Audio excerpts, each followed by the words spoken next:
Oi, está começando o 27º episódio do 451 MHz, o podcast para quem lê até com os ouvidos. Eu sou Paulo Werneck, editor da revista 451. 2 vezes por mês, a gente conversa aqui com autores, críticos e leitores sobre os livros mais legais que acabaram de ser publicados no Brasil. Este episódio tem o apoio da Companhia das Letras.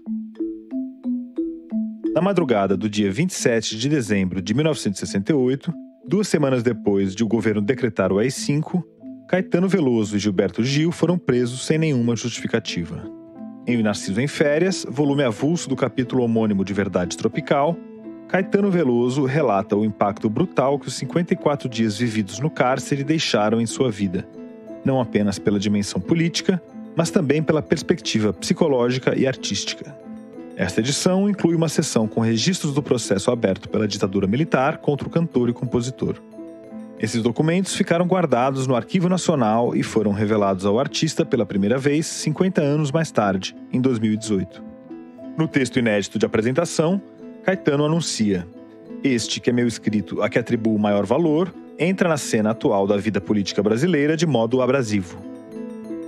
Saiba mais em companhiadasletras.com.br. Assinantes da 451 têm 20% de desconto para compras no site. Bom, e eu tô aqui gravando esse episódio do 451 MHz da minha casa, no Alto da Lapa, em São Paulo, ainda de quarentena por causa da epidemia do novo coronavírus.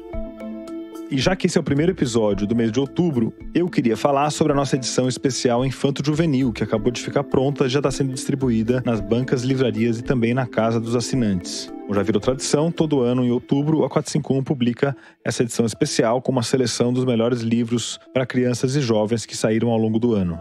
Em 2020, a gente tem a honra de receber na capa da revista o Emicida, que topou interpretar pra gente um grande personagem da literatura infanto-juvenil, como foi feito no ano passado, com a Fernanda Montenegro interpretando uma bruxa. Então, nesse ano, o Emicida interpreta na capa da 451 o Gepeto, o criador do Pinóquio, e também uma espécie de oposto dele na história do Carlo Collodi. A gente aproveitou e convidou o Emicida para um papo aqui no 451 MHz, no qual a gente falou do livro novo dele, chamado E Foi Assim que a Escuridão e Eu Ficamos Amigas. Acaba de sair pela Companhia das Letrinhas e pelo Leve Fantasma, que é a marca do Emicida. Mas além de livro para criança, a gente falou também de literatura, cultura, música e vários outros temas, inclusive política brasileira. Comecei a fazer essa reflexão a respeito da escuridão, de passear pela escuridão. Poxa, as crianças ficam desesperadas, né, quando tá no escuro. E quando elas vão para esse momento de dormir sozinha no quarto, no momento em que elas vão pro próprio quarto delas, tem uma situação desesperadora ali de, essa escuridão toda e eu tô sozinho aqui. E a gente também vai ter a leitura de um trecho do livro novo do Emicida na voz da poeta Abigail Campos Leal, que faz parte da organização Slam Marginalia, uma competição de poesia falada para pessoas trans. Ela é autora de Escurecendo Ontografias Poéticas, pela editora O Sexo da Palavra. Então vamos lá para a entrevista com o Emicida. Com muita honra, estamos recebendo você, Emicida, aqui no 451 MHz. Muito obrigado pela sua presença. Você está aqui de maneira múltipla, na verdade, porque você é o garoto da capa da edição da 451 de outubro. Seja muito bem-vindo, cara. Mano, muito obrigado. É um encontro que a gente estava ansioso para ter com você, viu? Poxa, a honra é recíproca. Fiquei impactado com aquela capa da Fernanda, assim, eu enchi o saco de todo mundo pra compartilhar aquela capa, que eu falei, mano, essa capa é absurda em tantos sentidos, Parabéns por ela também. Que legal, cara. E foi uma coisa muito parecida com essa que a gente acabou de fazer com você, né? Que foi a união de artistas fazendo uma criação, assim, como manifestação até política, né? Esse ano a gente está trabalhando a questão da mentira, das fake news, a partir da literatura infantil e a partir de uma história clássica do Pinóquio, só que revisitada, você está interpretando o Gepeto, que é esse cara que criou o Pinóquio, criou esse monstrinho mentiroso. Quando eu fui ler aqui um pouco, inclusive o seu livro da Mixtape, que saiu no ano passado, percebi que você é um carpinteiro, né, cara? Parece que no seu modo de criar, de compor, de fazer os seus projetos, você é muito artesanal. Total. Como é que é isso aí, pra criar essa carpintaria do Emicida? Cara, primeiro eu queria te falar uma coisa. Eu nunca tinha tido essa leitura do Pinóquio. Eu fico tão imerso na experiência fantástica do bonequinho falando e fazendo um monte de estripulia, que eu nunca tinha feito essa interpretação de que esse sonho positivo, lúdico, mirabolante, maravilhoso do Gepeto, na realidade, tinha se convertido num monstrinho. Então, eu achei fantástica essa associação, porque a mesma inventividade que a gente louva, que a gente admira, que faz a gente contar as nossas próprias histórias e construir o nosso ser, né, com base na literatura, no cinema, na arte como um todo, na música. Essa mesma inventividade, ela também em algum momento se volta contra nós quando ela se transforma numa mentira perversa, né? Tem isso, né, cara? É um joguinho, esse brinquedo, né, que se volta contra nós, né? Sim. Testes de Facebook, que era como é você, qual a sua personalidade, que as pessoas usam como brinquedo, como jogo, de repente isso radiografa a ideologia da pessoa, entrega para uma empresa que utiliza esses dados para manipular a eleição. Quer dizer... É uma situação desesperadora. Acho que todos nós somos confrontados com o mesmo questionamento quando a gente começa a entender um pouco dessa estrutura. Porque e agora? Como soluciona? Tem um cara que eu gosto demais, que ele chama Jaron Lanier, tá ligado? Ele foi publicado no Brasil ano retrasado, se eu não me engano, com um livro que ficou até bastante popular, chamado 10 argumentos para você abandonar agora todas as suas redes sociais. E aí, o meu desespero ele dobra quando eu leio alguém extremamente bem informado a respeito de um assunto que elabora um raciocínio tão preciso e que finaliza o texto dizendo: eu também não sei a solução.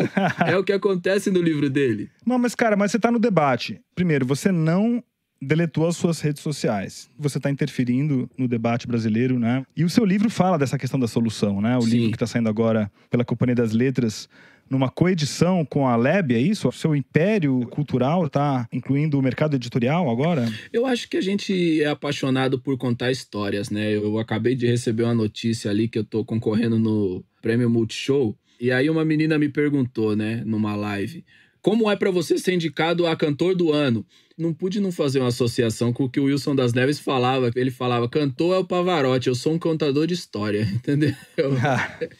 E eu me sinto da mesma maneira, eu sou um contador de história. O que eu faço é compartilhar a criatividade por várias plataformas, porque eu não acho que a gente deva, por exemplo, abraçar uma única forma de dividir nossa criatividade e dizer: não, eu sou um rapper, tudo que eu fizer deve ser no formato de rap, porque eu tenho que respeitar a tradição da música rap. Não, mano, eu já cheguei aqui subvertendo um monte de coisa, e muito por causa de um desconhecimento. E eu acho que o desconhecimento também abre um espaço pra gente ser inventivo, sabe? Quando a gente tava remixando a primeira mixtape, que a gente fez um processo de remasterizar ela, porque eu gravei ela num monte de cabo ruim, chiado. Então, a primeira vez que ela viu um estúdio de verdade mesmo, foi, cara, há 5 anos atrás. E quando abre numas caixas boas, num computador bom, mano, os cabos, eles deixam chiado na música. As músicas da primeira mixtape tava tudo com Meu Deus, o Vander Carneiro, que é um engenheiro de som clássico, assim, ele mixou boa parte da história da música rap no Brasil que a gente conhece. Eu tinha esse sonho de mixar com o Vander, eu sentei do lado dele e ouvindo aquele chiado, eu tava ficando constrangido, assim, eu virei pra ele e falei: Vander, eu tô com vontade de pedir desculpa por essa chiadeira.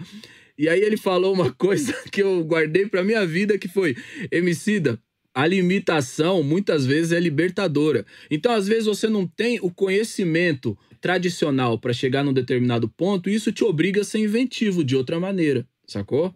Totalmente. Explica aqui pro ouvinte tiozão que nem eu aqui, que não sabe, o que é a mixtape, cara? É seu trabalho de estreia, foi isso, né? Sim, na verdade, o que é uma mixtape, né? Pela tradição do rap, é um produto onde você tem as músicas sem nenhum intervalo entre elas, as músicas são de fato emendadas entre elas, e nos Estados Unidos isso é tido como uma espécie de plataforma onde novos artistas mostram seu talento para rimar em várias batidas diferentes, ou DJs mostram também sua capacidade de produzir uma performance. Eles vendiam isso em fita cassete, por isso o nome de fita permaneceu e ele permanece até hoje, né? Hoje não existe mais nenhuma plataforma física popular a não ser o vinil para os românticos, mas o nome de mixtape ainda se perpetua, sacou? E aí algumas pessoas leem a mixtape como se ela fosse o que se entende como uma fita demo. 1 ano antes da mixtape, a gente teve uma espécie de laboratório. A gente queria entender como a gente lançava um produto. pro mercado da música rap, né? Então a gente pegou uns envelopes de carta mesmo, normal, desse envelope de correspondência. A gente pegou esses envelopes, gravou CDs na nossa casa com uma música só que era Triunfo. A gente queria experimentar se a gente conseguia vender CDs na rua. E a gente conseguiu, a gente fez 300 cópias inicialmente, que era para quem fosse na nossa festa, e depois a demanda aumentou, a gente acabou fazendo 700 cópias e entendeu que a gente podia produzir muito mais daquilo se a gente fizesse, por exemplo, em vez de comprar o envelope, fizesse o envelope na mão. Se a gente carimbasse a arte em vez de querer imprimir ela, sabe? Se a gente, em vez de comprar o CD na papelaria do nosso bairro, a gente comprasse pinos e pinos de CD, sabe? Então a gente criou essa linha de produção e fomos atrás também de uma copiadora, daquelas matriciais, saca? Tem um tipo um caldo de cana aí rolando. Tem um caminhão da laranja passando aqui. Se quiser incluir, cara, até bom. Tá tudo certo. Eu acho que é isso aí, mano, porque a vida ela acontece, ela não avisa, tá ligado? Então mano? Vamos pedir pra Novelo não tirar isso do nosso programa. Não. Mantém o cara da laranja que ele pode ser fortalecido.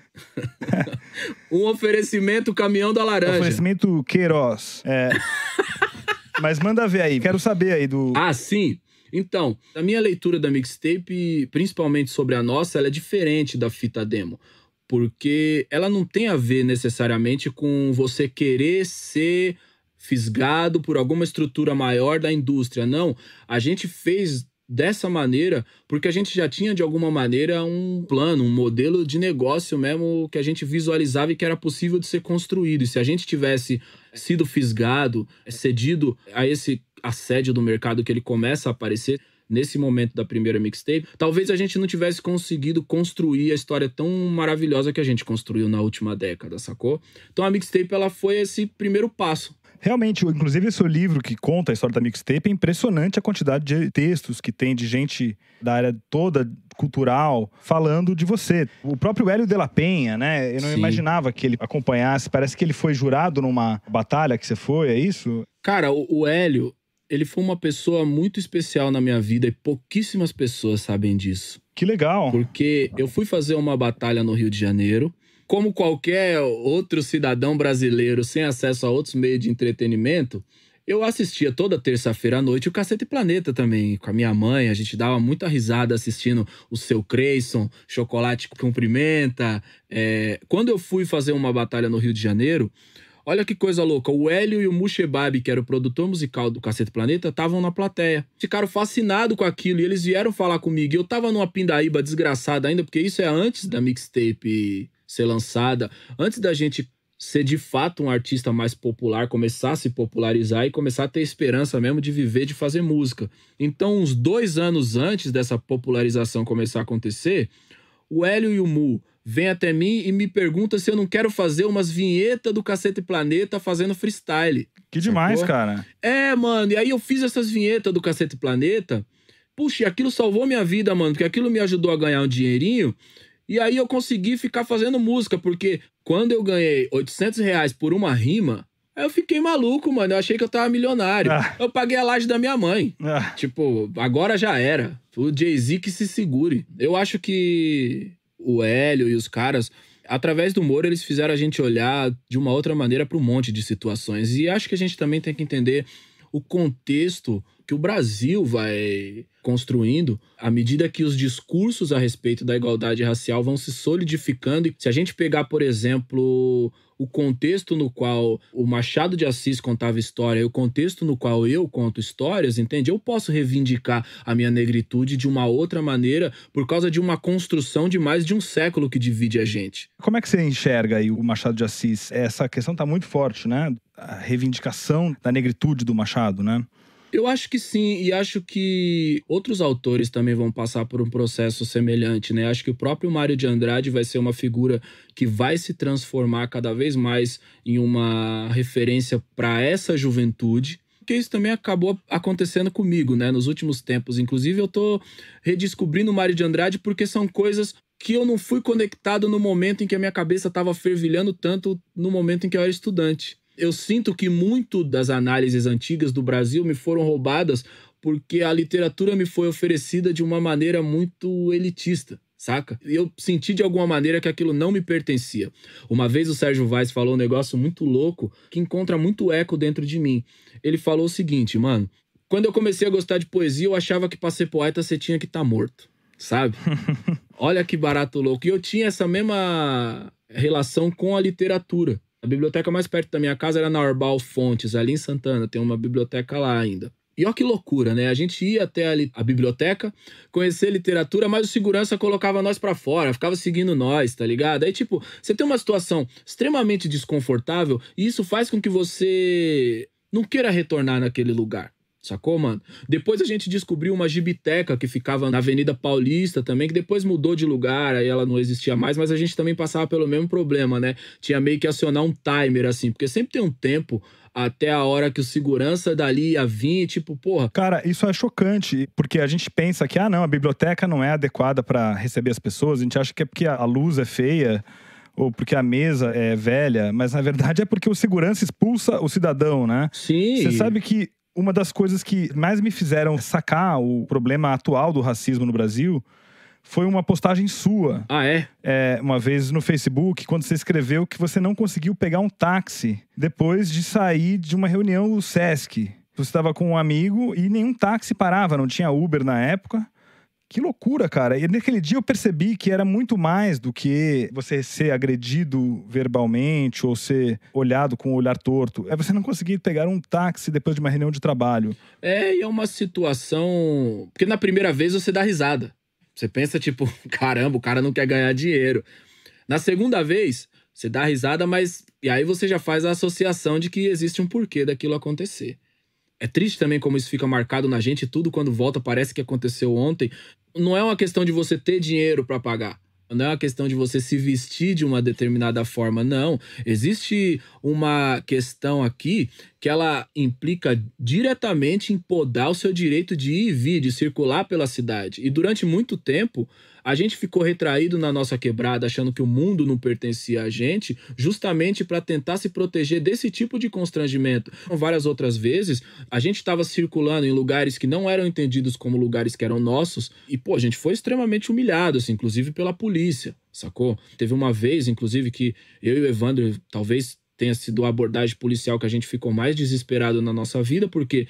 Uma semana, 2 semanas antes, um amigo nosso, um irmão que cresceu com a gente, chamado William, tinha sido assassinado pela polícia. A gente estava desesperado, ainda em choque com essa situação, porque ele morreu de uma maneira muito violenta. Ele morreu na calçada da casa dele, ele foi baleado por um policial e morreu chamando o nome da mãe, sabe? Na calçada de casa. A família dele inteira se destruiu depois dessa tragédia, sabe? Tipo, o pai se suicidou, a mãe entrou em depressão, caiu como uma maldição essa situação. E a gente foi abordado pela polícia num lugar onde o ponto de ônibus ficava num lugar de terra, não tinha cimento, e os policiais desceram e sacaram suas armas, apontaram pra gente, e na frente de todas aquelas outras pessoas, sabe? Um constrangimento, uma humilhação tão grande, fez a gente deitar no chão, mano. E tipo assim, o Evandro tinha acabado de conseguir um emprego de carteira assinada no McDonald's, a gente tava indo no cinema, sabe? Era tipo, pô, vamos comemorar essa pequena vitória. Cara, isso aí tem solução, meu? Porque,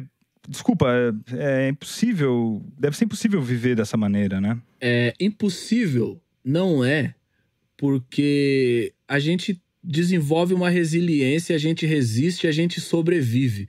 Mas a grande questão aqui é... Existe um abismo imenso entre sobreviver e viver. O estado de tensão que a gente é colocado 24 horas por dia, principalmente quando a gente sai da nossa casa, faz com que a gente desenvolva níveis de estresse que se convertem em várias outras doenças ao longo da nossa vida. Entende, mano? Com certeza. É sim desesperador, mas eu acredito de verdade, aí a gente evoca a lógica do Nelson Mandela, do Desmond Tutu, que tudo isso faz parte de um aprendizado. A compreensão de raça, que para a biologia e para a ciência não existe, é uma construção completamente cultural, é uma construção política. A partir do momento que você entende isso, você também começa a ter a ambição de refletir sobre como as pessoas podem aprender uma outra maneira de se relacionar. E aí eu acho que o grande trunfo que a gente tem através da arte é poder produzir de alguma maneira essa relação, fazer com que mundos distantes se encontrem através das experiências que a gente compartilha com uma caneta, sabe? Demais. E é com caneta que você escreve? Voltando também à questão da carpintaria. Porque lendo as letras do rap, dá a impressão que nasce na cabeça e tem uma marca da oralidade maior do que o seu texto infantil, né? Por exemplo, até mesmo o cuidado com a gramática oficial no livro tem mais, né? Na música Eu não quero que as crianças falem que nem eu. Mas tá perfeito, porque atualmente você sabe muito bem que isso é considerado preconceito linguístico, né? Até para aquele famoso estudo do Marcos Banho e tal, né? Não, esse livro é incrível. A coisa mais incrível desse livro é abrir um prisma absurdo de possibilidades de fusões da língua. Como é que você vai falar que um idioma que sofreu tantas influências de tantos lugares tão diferentes está sendo dito errado em um país que parece um continente? Acho que essa é a provocação mais interessante do livro do Marcos. E aí a gente vai chegar num dilema aqui que é: como é o nome desse idioma que a gente fala aqui? Porque o português de Portugal, ele também não reconhece isso aqui como português. A tradição da língua portuguesa não tá, vamos dizer assim, respeitada nos seus cânones sagrados quando a gente fala disso aqui. Eu acho que a Lélia Gonzalez, ativista incrível dos anos 70, ela cunhou um termo que eu acho maravilhoso, que é o que a gente fala que é português. E a gente ainda nem entrou na influência que tem essa África Austral na fala do brasileiro, entendeu? Esses encontros de M com B, de M com P, que veio tudo no porão dos navios negreiros, com os visungo, tá ligado? Essa parada aí também é incrível. Isso moldou não só nossa língua, mas nosso jeito de ser também. Isso é maravilhoso. Você tem troca com os caras de Angola e tal, Moçambique, você tem? Tem, super. Como é que é? A 451 tem o Calaf Palanga como colunista, né? Um orgulho enorme nosso. Pô, ele é incrível. E ele escreve em bom português. O livro dele, o último também, Os Brancos Sabem Dançar. Isso mesmo. Da Todavia, né? Sim. Pô, eu tô pegando um afeto por esse lugar onde eles colocam também.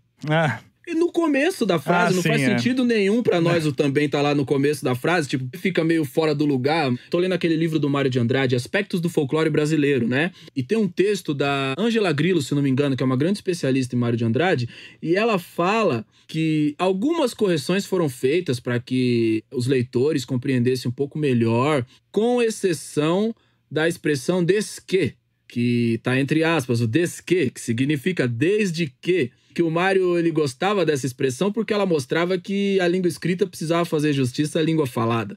Quem sabe não é você que vai concluir o projeto que o Mário não terminou da gramatiquinha da língua portuguesa, né? A gramatiquinha da língua brasileira, né? Não me fala isso que eu tô emocionado, que eu tô exatamente nesse momento redescobrindo o Mário de Andrade. Eu tô bravo. Como me passou tão longe uma figura tão encantadora, entendeu? A Raquel de Queiroz, porque eu tô assim, eu não tô lendo o Mário e tô lendo quem falou do Mário.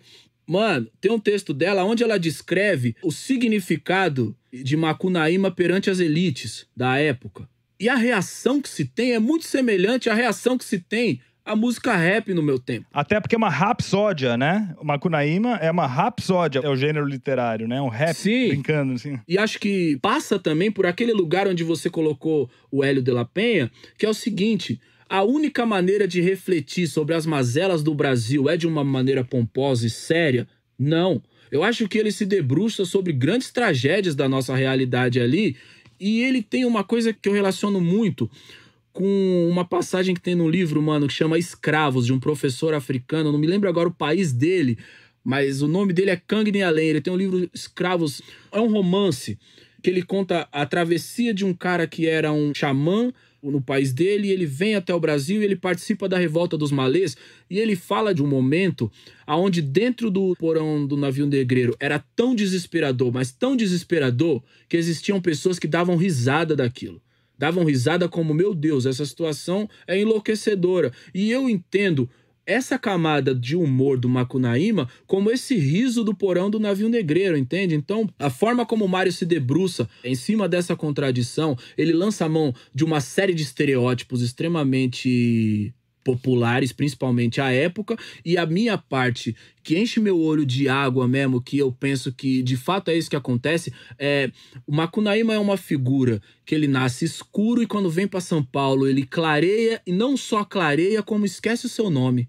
Tem o livro, se eu não me engano, é Você Morre Quando Esquecem Seu Nome, do Flávio Costa. ele me lembra diretamente essa passagem de Macunaíma, mano, onde ele perde a cor e o nome. É como se você fosse esvaziado de sentido, porque a sua cor é maldita, o significado do seu ser é maldito naquele contexto. Você falou assim, onde é que estava o Mário de Andrade? Por que eu não descobri antes? Eu acho que em grande parte porque ele ficou aprisionado na universidade, teve um trabalho muito importante de preservação da obra dele, feito pela universidade. Mas, ao mesmo tempo, o pessoal que cuidou da obra dele não permitiu muito que ele fosse divulgado de maneira mais popular depois da morte. E que aspectos importantíssimos da biografia dele, como a questão de ser homossexual e de ser negro, foram debates meio que proibidos, né? Sim, essa questão, a forma como uma figura como Mário de Andrade se refere à própria cor. Ele não tem problema nenhum em se referir ao Machado de Assis como mulato ou como preto. Mas, com relação a ele oscila entre o silêncio e a cor duvidosa. Né? Ele usa essa expressão, eu sou uma pessoa de cor duvidosa. A cor dele era lembrada na hora de xingar, né? Sim. Tem a famosa expressão que, se não me engano, o Oswaldo de Andrade tratou o Mário como boneca de piche, duplamente depreciativo, né? Como homossexual e como negro, né? Sim, e você tem, por exemplo, aquele texto dele, A Superstição da Cor Preta. É muito potente, onde ele diz que a palavra negro no Brasil é usada para humilhar, para ofender. Quando você vai atacar uma pessoa, você reivindica essa palavra como se ela fosse um palavrão, como se ela fosse uma ofensa. E você vai falar, seu negro, negro de isso, negro de aquilo, neguinho, tá ligado? Mas no momento, isso é uma análise dele, que eu acho uma análise genial e provocadora demais a respeito da língua portuguesa falada no Brasil, que é, no momento em que você coloca uma posse antes da palavra negro, esse elemento é digno de receber algum afeto. Então a gente chama as pessoas de meu neguinho, minha neguinha, fala meu preto, fala minha pretinha. Tá ligado, mano? Bom, e agora a gente vai abrir um parêntese para um anúncio da editora Todavia. Você já escutou o Quarta Capa, podcast da Todavia? No ar, toda última quarta-feira do mês, o Quarta Capa traz conversas que têm os nossos livros como ponto de partida para discutir questões atuais, sempre com participações preciosas de autores, livreiros e leitores. No episódio mais recente, o papo gira em torno de Sobre os Ossos dos Mortos, de Olga Tokarczuk. Falamos sobre a subjetividade animal e a relação humana com o mundo natural, assunto tão necessário quanto urgente. E falando na Olga Tokarczuk, em outubro, a Todavia lança mais um livro da Nobel polonesa, A Alma Perdida, uma obra infantil para todas as idades. Outubro traz também O Gueto Interior, de Santiago H. Amigorena, e o aguardado A República das Milícias, dos Esquadrões da Morte à Era Bolsonaro, de Bruno Paes Manso, o mesmo autor de A Guerra, a Ascensão do PCC e o Mundo do Crime no Brasil. Como diz Luiz Eduardo Soares na quarta capa do livro, a história da Nova República nunca mais vai ser contada da mesma forma. Para acompanhar as novidades da Todavia, procure a gente nas mídias sociais e inscreva-se nas nossas newsletters acessando o site da editora, todavialivros.com.br. Lembrando que os assinantes da 451 têm desconto de 20% direto no site da editora. Bom, e antes da gente ouvir a segunda parte da conversa com o Emicida, eu queria falar para vocês sobre o plano Ouvinte Entusiasta. É isso mesmo, a gente criou aqui na 451 um plano de assinatura para você que gosta de ouvir o nosso podcast e quer mandar uma força extra. Com o plano Ouvinte Entusiasta, por R$20 por mês, você dá uma força aqui para o 451 MHz e também para o 20 Mil Léguas, que é o nosso novo podcast sobre ciências e livros. Em troca, você recebe acesso completo ao nosso site e também ao nosso clube de benefícios, que dá direito a descontos de até 30% em livros e outros produtos culturais. Bom, então muito obrigado aos nossos mais recentes ouvintes entusiastas. Obrigado a Leila Barreto, Eduardo Martinelli Carvalho, Valdomiro José da Silva Filho, Sandro Vimer Valentini Júnior, Luiz Antônio Timote Nicoliello e Lenívia Mendes. E no final do programa, eu vou ler a lista completa de todos aqueles que estão nos apoiando com o plano Ouvinte Entusiasta. Então vai lá e faz a sua assinatura no 451.com.br. E agora, vamos para a segunda parte da entrevista com o Emicida. Cara, e o seu livro aqui, como é que é? Ele nasce na cabeça ou nasce na caneta? Você é um cara que desenha também, pelo que eu sei. Você começa desenhando também. Como é que é o processo de carpintaria mesmo? Cara, eu passo meu dia inteiro falando sozinho, resmungando sozinho. 24 horas por dia eu tô falando sozinho em algum canto da casa. Essa foi minha maneira de compor, de escrever. Então, por exemplo, né, quando a gente fala sobre o último livro, Da Escuridão, eu fiquei pensando muito nessa história porque eu tenho uma filha pequenininha agora, né, mano? Tem uma mais velha, que é a Estela, que já tá com 10 anos, mas eu tenho a Tereza. A Tereza tem 2 anos, né? Então a Tereza foi minha companheira nas madrugadas aqui, entre idas e vindas de cortar a noite. E eu adoro ver o sol nascer. Eu já assistia o sol nascer enquanto eu fazia música. E aí a Tereza virou minha companheira nisso, porque ela acordava ali 3 horas da manhã, e aí eu ficava chacoalhando ela, rodando pela casa. E eu comecei a fazer essa reflexão a respeito da escuridão, de passear pela escuridão, porque, poxa, as crianças ficam desesperadas, né, meu, quando tá no escuro. E quando elas vão pra esse momento de dormir sozinha no quarto, no momento em que elas vão pro próprio quarto delas, tem uma situação desesperadora ali de, meu, essa escuridão toda e eu tô sozinho aqui. Sempre que a escuridão vinha, eu dizia: papai, deixa uma luzinha. Pode ter um vampiro aí, uma bruxa ali, um lobisomem, um fantasma, sei lá, um saci. Quando o primeiro raio de sol brilhava, não muito longe, ela via e falava: mamãe, me protege da claridão, da iluminação. Sabe-se lá o que tem do outro lado. Quero não. Esse foi um trecho do livro E Foi Assim Que Eu e a Escuridão Ficamos Amigas, de Emicida, publicado pela editora Companhia das Letrinhas e pelo Leve Fantasma. O trecho foi lido especialmente aqui para o 451 MHz pela poeta Abigail Campos Leal. Daqui a pouco tem mais uma leitura feita pela Abigail. Agora a gente volta para a entrevista. Tem um texto, mano, da Elisa Lucinda. Porra, Elisa Lucinda... Maravilhosa. Mano, ela tem uma história do Juliano, filho dela, Juliano. E tem uma passagem de um texto dela a respeito da infância do Juliano, onde ela diz que o Juliano não tinha medo do escuro, porque a mãe dele era escura. E quando ela apagava a luz, tudo era escuro. Então tudo era mãe. Que maravilhoso. Sabe, mano? Porra, esse texto ele é tão incrível que ele me fez, durante muitos anos, ficar refletindo sobre como pacificar essa relação com o desconhecido. Como se debruçar em cima do medo e pensar, cara, eu acho que se a gente for até o medo, a gente vai ter uma conclusão diferente a respeito de quem ele é. O medo é realmente um cara intrometido. Entra sem ser chamado e chega convencido. Sussurra em nossos ouvidos 1000 histórias com monstros e bandidos. Às vezes, pega até os adultos desprevenidos. Ele não é mau, é só um cara preocupado que vem nos lembrar. É importante ter cuidado. Só vira problema se, ao contrário de um poema, em vez de nos fazer voar, nos prende como algemas. Esse foi um trecho do livro E Foi Assim Que Eu e a Escuridão Ficamos Amigas, de Emicida, publicado pela editora Companhia das Letrinhas e pelo Lab Fantasma. O trecho foi lido especialmente aqui para o 451 MHz pela poeta Abigail Campos Leal, a quem a gente agradece muito pela participação. Vamos agora voltar para a entrevista com o Emicida. Então, eu tava viajando no começo do ano, no Réveillon, né, mano? Eu fui com a minha família pro Vietnã. E a gente tava num passeio de barco, todas elas dormiram, né? Minha esposa e minhas filhas dormiram. E eu fiquei olhando aquilo de madrugada e pensando nessa situação da escuridão, olhando elas dormindo em paz com a escuridão, em paz com o mundo, aquele sono de criança.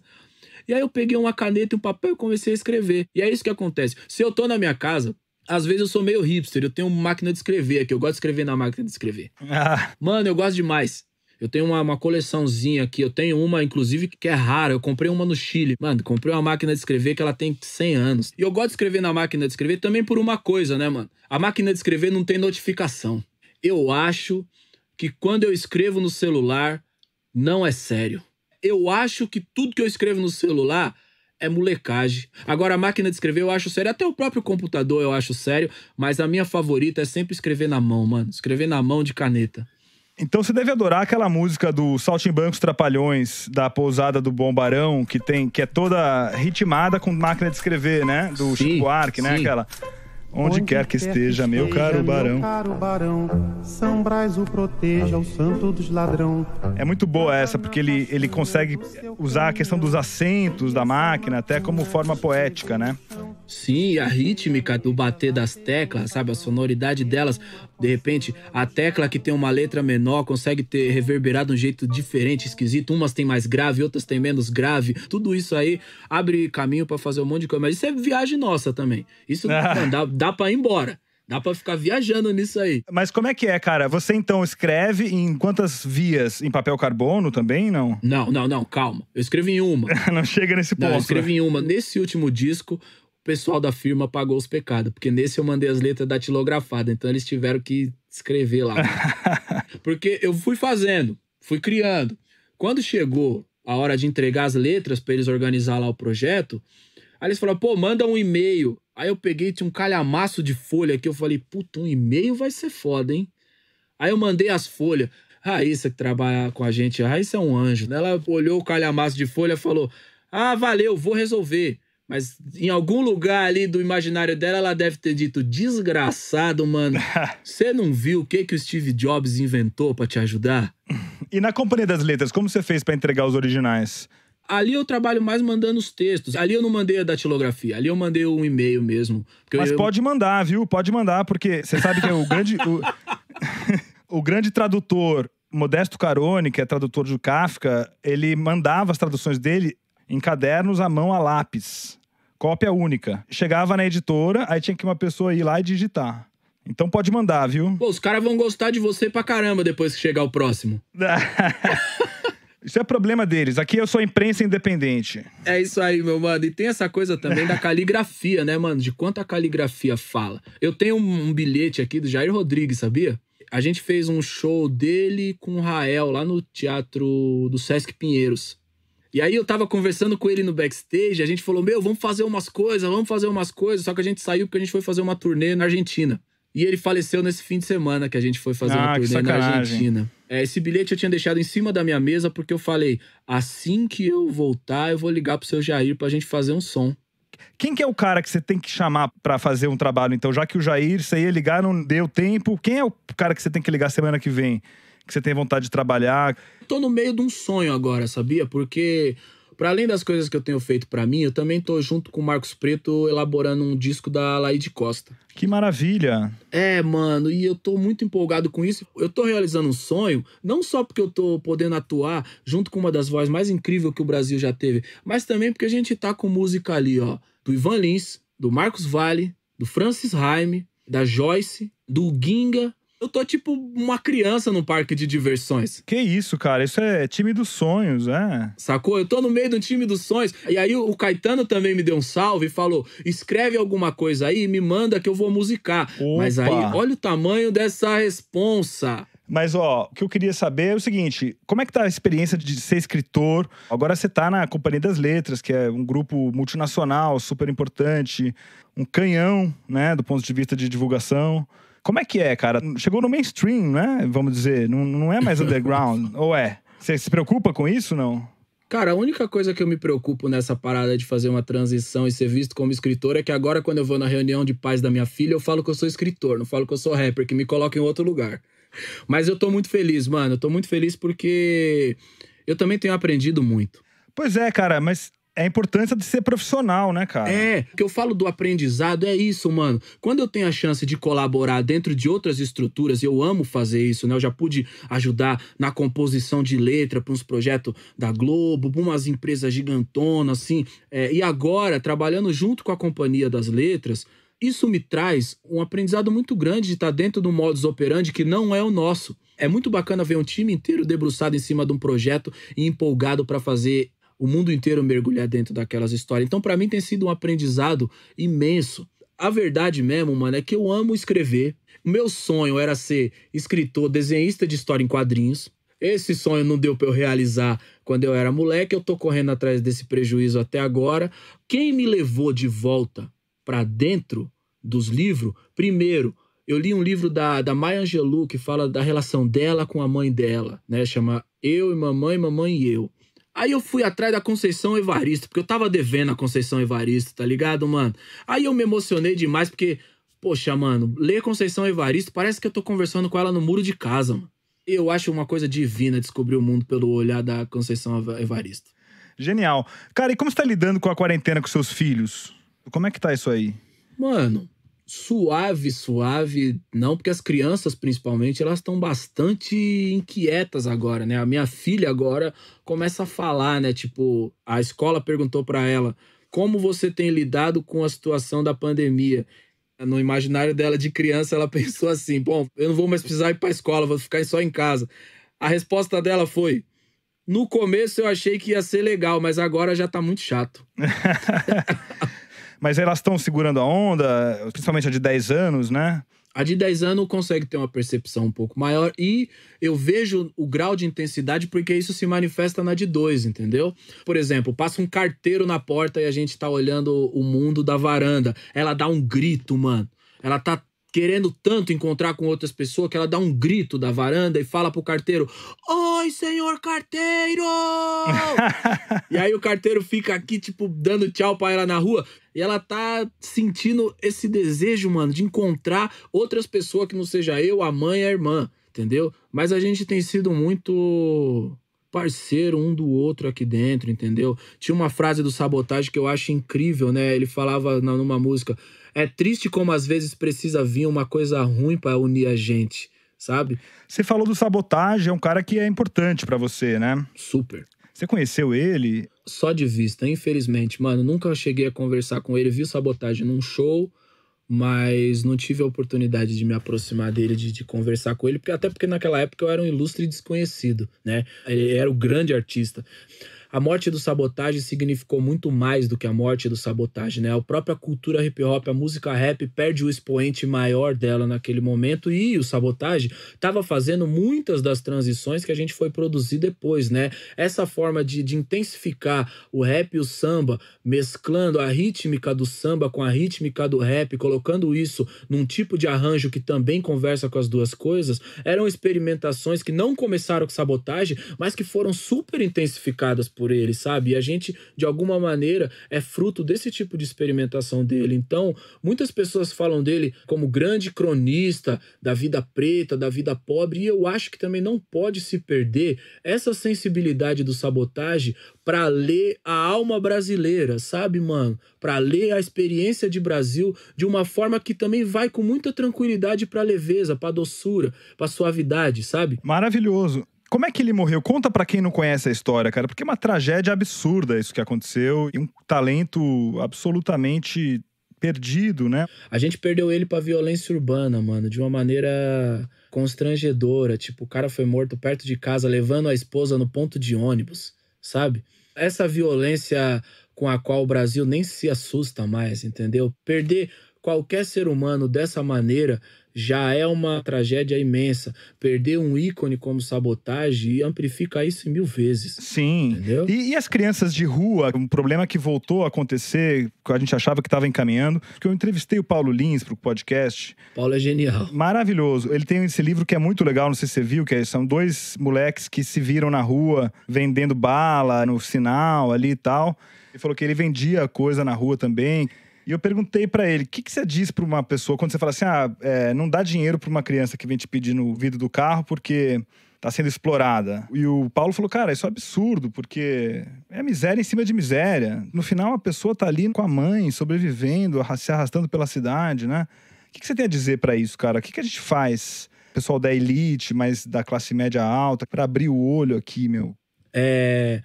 Eu acho que todo mundo, mano, eu, você, qualquer outra pessoa do planeta quer ser feliz. Exercer a generosidade, principalmente a generosidade nesse tipo de situação, é o que faz a gente encontrar de alguma maneira um caminho para chegar mais perto do que a felicidade, porque eu tenho muita dor em mim. Eu atravessei sim, mano, uma pá de situação ruim, uma pá de situação traumática, e eu tento me relacionar com essa dor de uma maneira que ela não me destrua. E qual é a maneira que eu encontrei de tentar diminuir essa dor que eu guardo? É diminuindo a dor das outras pessoas. Então, se eu posso colaborar com um moleque que inclusive já foi um homicida, porque eu também já pedi coisa no Farol, tá ligado, mano? Se eu posso colaborar com ele, com aquele sonho ali, eu não vou me esconder atrás dessa suposta superioridade que crê nessa mão invisível, nessa estrutura que vai chegar e colocar aquele moleque numa escola. Não, mano, muito pelo contrário. Se eu posso colaborar com ele para que eu faça nascer um sorriso, para que um dia dele seja menos difícil do que o dia de ontem foi, eu colaboro com isso, mano, tá ligado? É diminuindo a dor dos outros que eu diminuo a minha também, entendeu? E assim todo mundo dá um passinho na direção da felicidade, que é o que todo mundo tá buscando. Maravilhoso, cara. Última pergunta. Você já mordeu o cachorro? Porra, já. Inclusive, vou te falar uma coisa muito doida, mano. Essa foi minha segunda cachorra, Afrodite. A gente viveu, de fato, uma infância muito pobre. A minha mãe saía pra trabalhar, ela trabalhava em 3 casas de família. Então ela saía muito cedo e voltava muito tarde. A gente não via ela. O que ela fazia, né? Ela tinha ali a comida que ia ser o almoço, tinha um lanche da tarde. A gente sempre tinha 2 pães, né? A gente é em 4 irmãos. A gente precisava cortar esse pão no meio e cada um ficava com metade. Eu era viciado em televisão, sempre fui viciado em televisão. Eu ficava assistindo aquele monte de desenho japonês e ficava desatento com o resto da realidade. Também era uma forma de me anestesiar do resto de todos os problemas, né? E eu tava assistindo ali algum daqueles desenhos, sei lá, ou qualquer outra coisa, e a minha mão, na desatenção, foi abaixando. Foi abaixando e eu tava com meu pedaço de pão, minha única metade de um pão. A minha cachorra também tava morrendo de fome. Ela veio, avançou, mano, ela comeu meu pão com uma bocada só, mano. Paulo, eu virei, mano, num ódio, mano, tá ligado? Eu falei, como assim? Eu puxei ela, dei uma mordida nela, mano, como se nós fosse 2 cachorros. Maluco! E eu fiquei com a boca cheia de pelo, mano. Aí eu soltei ela, que ela chorou, e eu pensei, caralho, tô mordendo um cachorro. Na hora, tipo assim, eu fiquei, tô mordendo um cachorro. Eu vivi esse barato mesmo, de verdade. Não, e foi por isso que quando a gente lançou a primeira mixtape, eu quis fazer essa homenagem a ela. Porque a Afrodite, ela foi muito incrível na minha vida, né, mano? Era uma companheira de aventura, pau pra toda a obra. E aí eu faço essa homenagem a ela no título, né? Pra quem já mordeu um cachorro por comida, até que eu cheguei longe. Maravilhoso, cara. Fica aqui então uma homenagem do 451 MHz pra Afrodite. Esteja onde estiver, esteja em paz. Ela faleceu. A memória da Afrodite. Esse programa tá dedicado a ela. E também a você. Muito obrigado pela sua entrevista incrível. Parabéns pelo seu livro. Meu mano, obrigado. E vamos esperar agora a Emicida na Semana de Arte Moderna de 2022, fazendo uma releitura do Mário de Andrade, hein? Opa, vamos? Beleza, vamos ocupar os palcos do país inteiro agora, cara. É isso, meu mano. Muito obrigado, é demais conversar com você, grande prazer mesmo, parabéns pelo livro. Cara, vamos esperar a edição aí, tá nas bancas agora, 451, com o Emicida na capa, uma linda foto. Vai ter o pôster pra quem assinar a revista com você, com o Pinóquio, maravilhoso. Todos convidados a ler a 451 especial Infanto Juvenil com Emicida. Muito obrigado, cara. Valeu, Paulo. Brigadão, mano. Bom, e agora, antes de me despedir, muito obrigado mais uma vez a todos os nossos ouvintes entusiastas. Márcia Adorno, Leila Barreto, Patrícia Carneiro de Brito, Eduardo Martinelli Carvalho, Lucas Carvalho, Murilo Carvalho, Roberto Carvalho, Cecília Castellini, Camila Chaves, Gabriel Navarro Colasso, Walter Craveiro, Carlos Eduardo F. da Cruz, Ana Carolina Lessa Dantas, Luiz Eduardo Pinto Basto Tourinho Dantas, Marisa Dodori, Gustavo Dutra, Kelly de Souza Ferreira, Valdomiro José da Silva Filho, Paula Fontana Fonseca, Luísa Franco, Maria Filomena Gregório, Caroline Greve, Júlia Guarilha, Maria Guedes, Sandrine Giz, Paula Juchen, Sandro Vimer Valentini Júnior, Fábio Calvan, Cláudio Lima, Leila Lima, Manuela Magalhães, Lenívia Mendes, Lloyd Melhorini, Rafael Moura, Vitor Muniz, Gabriela Nespoli, Luiz Antônio Timote Nicoliello, Ana Novaes, Lígia Helena Salles Nunes, Valéria Way Barbosa de Oliveira, Sônia Maria Barros de Oliveira, Eliane Hatterli Paz, Tomás Pereira, Luísa Plastino, Diana Radomisler, Luísa Vieira da Rocha, Leni Manzatti Rodrigues, Débora Sader, Radmila Salviano, Bruna Santana, Fábio Cunha dos Santos, Juliano Machado dos Santos, Silvana Scarinci, Luiz Eugênio Sena, Gustavo Senechal, Guilherme Sorgini, João Pedro de Souza, Tatiana Vargas, André Viana, Leonardo Vilela, Flávia Bezerra, Tony Xavier, Luísa Martins Werneck, Tomás Werneck, André Wolff. Muito obrigado a todos os nossos ouvintes entusiastas. E é isso aí, assim chegamos ao fim do 27º programa do 451 MHz. O nosso próximo episódio vai ao ar no dia 16 de outubro. O 451 MHz é uma produção da Rádio Novelo para a Associação 451. Eu sou o Paulo Werneck.